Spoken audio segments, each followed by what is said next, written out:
29-30 अगस्त की रात पैगोंग त्सो के दक्षिणी छोर पर चीन की हिमाकत उसी के लिए मुसीबत बन गई है। चीनी सैनिक रात के अंधेरे में घुसपैठ की कोशिश कर रहे थे, लेकिन भारतीय जवानों ने उन्हें खदेड़ दिया।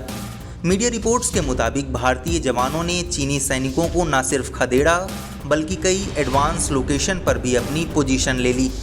अंग्रेजी अखबार द टेलीग्राफ ने आधिकारिक सूत्र के हवाले से लिखा है कि चीन के हमले के जवाब में भारत के स्पेशल ऑपरेशंस बटालियन ने पैंगोंग झील के पास पहाड़ी पर एक स्थान पर अपनी स्थिति और मजबूत कर ली है।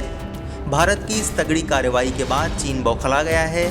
शायद यही वजह है कि बातचीत की टेबल पर वो बैकफुट में है और भारत बेहतर तरीके से बार्गेनिंग कर सकता है।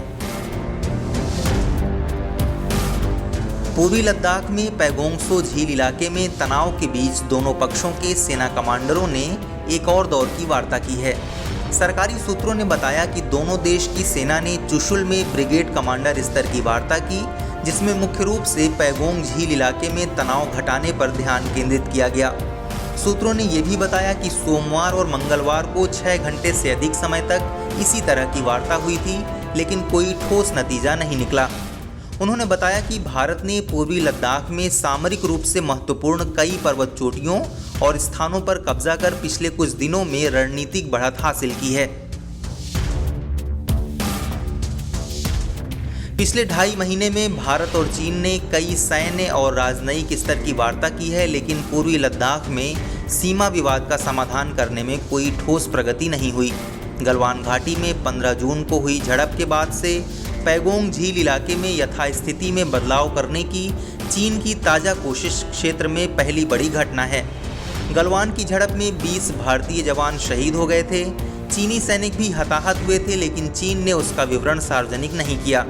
हालांकि अमेरिकी खुफिया रिपोर्ट के मुताबिक उस घटना में 35 चीनी सैनिक हताहत हुए थे।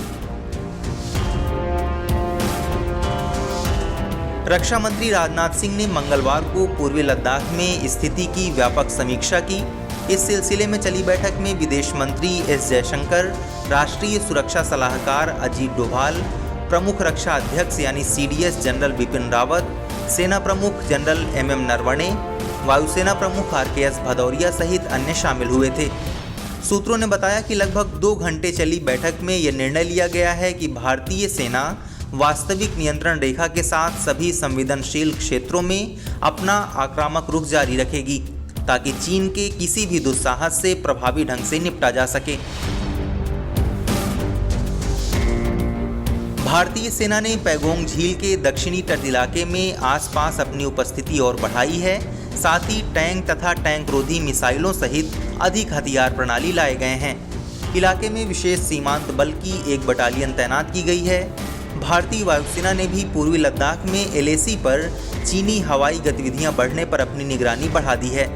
खबर है कि चीन ने पूर्वी लद्दाख से करीब 310 किलोमीटर दूर सामरिक रूप से अहम होटन एयरबेस पर J-20 लंबी दूरी के लड़ाकू विमान तैनात किए हैं।